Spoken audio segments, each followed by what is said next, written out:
there's different levels, isn't there? So you can have it really bad or mild, or tell us a little bit about that. So basically the way it works is what you would call it as is the autistic spectrum. So it's basically, you would perhaps put people under the umbrella of, so you'd say people are like autistic, or they have Aspergers syndrome, or they have Down syndrome, or whatever.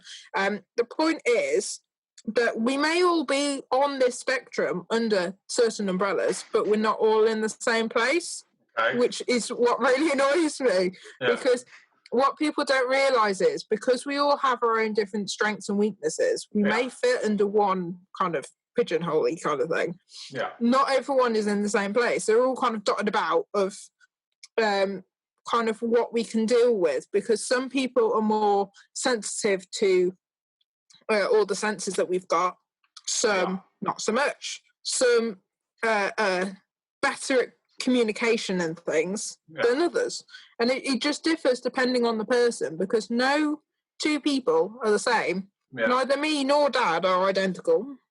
We have the same things in some aspects, but not all of it is the same, which really confuses people, because the easiest way to point that out for us is the fact that since I was 20, I started having sensory overloads. But neither my dad nor my granddad or Uncle Jonathan have them.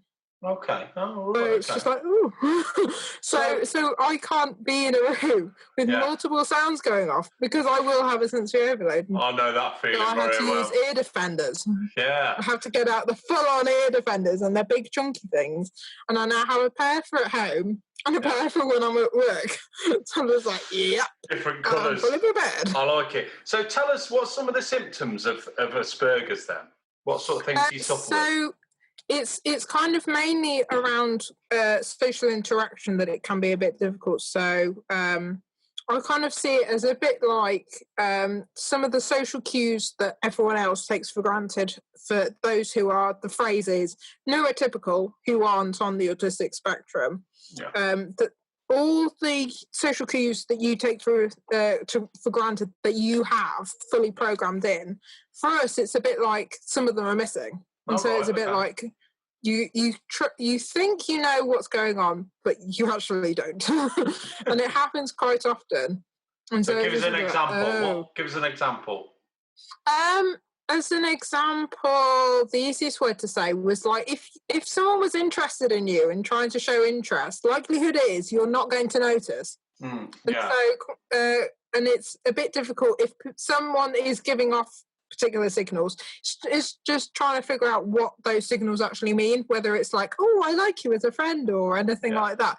It's really difficult if you don't actually know what the signals are. So it's a bit like the translators dropped out partway through, and so it's like coming out in some different language that you just can't understand, and you haven't got the translator for it. That's sometimes what it's like.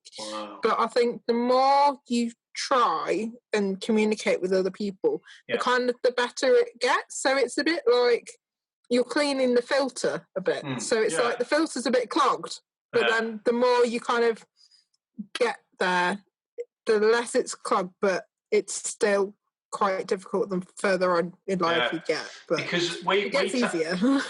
Because obviously I take it for granted, a lot of people take it for granted that you can just talk to someone, and I mean, I'm terrible at sarcasm, you know me, but I suppose a lot of that will go over your head. So if I'm sarcastic to you, you could think that I actually mean it, whereas actually I'm just having a joke. Is that right? Yeah, so some people will take you literally. So if you say as a phrase, it's raining cats and dogs, they will look out the window expecting cats and dogs to be raining out of the sky. That's how literal sometimes people can actually be. And they can't help it, because that's just how their brain works. So you have to be careful, Yeah, it's a bit like an engine. Like, you know, it's wired a particular way. With us, it's like it's rewired a different way and it still works, but it's just a different way, and it's awesome. So you really have to be careful then. So if you have an argument or something like that, because you know when you say things you wish you hadn't said, you have to be really careful in case you say, you know. Yeah, so you have to be quite direct with us, otherwise the likelihood is we're going to not quite get the meaning of what you say. Yeah. So just be careful. I find it quite amazing you've just told me that, and we've worked together, and I never really thought about it. I just said what I thought. So you did quite well at working me out, which is, thank God.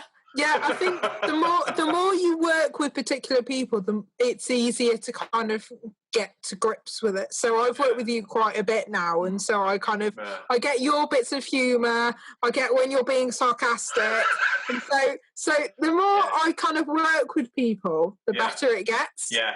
But sometimes with other people, they completely freak out if you use sarcasm on them. So don't worry, I'm not one of those. But now, it can be quite difficult for people. Yeah. Now, so what was it like then, growing up as a child with this sort of Aspergers? What was it like? It was quite difficult because obviously I see the world from a different point of view. Yeah. So school was quite difficult. There was a point in year one where my mum, who was a supply teacher at the same infant school that I went to, where she was concerned because they changed the reading scheme to focus on facial expressions and things like that. And I was really struggling with it anyway. Yeah. So she took the effort, because my reading age was so low for where I was in that year, that she was reading a book from the new scheme, the old scheme, and another one, just to get my reading age up every night. Just to make sure that I didn't lag behind and that I could still do stuff. Yeah. And then my reading age exceeded, and now I'm a complete and utter bookworm. So thanks for that, Mum. But it was a bit difficult kind of moving between schools, because there was a point where my learning support I would have had ended up going to another student because they were worse off than me with their behaviours and everything.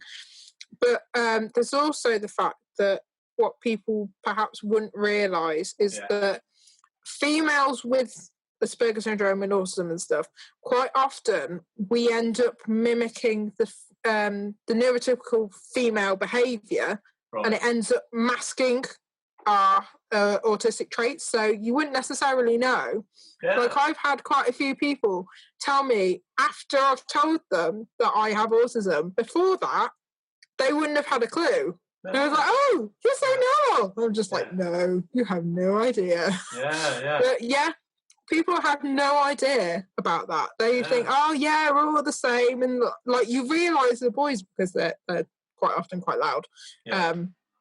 But when it comes to girls, our behaviour ends up getting quite hidden because we end up mimicking the behaviour around us, and so she's So did you suffer bullying when you were at school then? Because I would have thought some people, and how was that?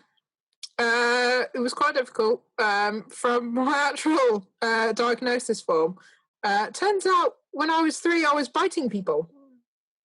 So I was actually, at the point of 3 years old, I was being bullied, and so I was biting people. I was 3 years old. So from about the age of 3 up to 15, just before I was leaving secondary school, and then again in my first year of uni, people were discriminating against me because of me being different from everybody else.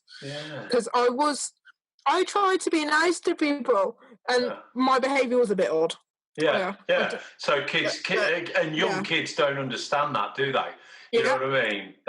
Which is fair enough. But did you suffer bullying when you got older? Because obviously kids are older. They should realise. So in my first year of uni, I was put in with 2 people that I didn't know.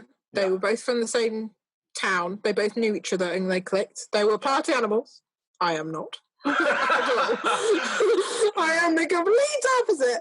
And they weren't particularly wonderful.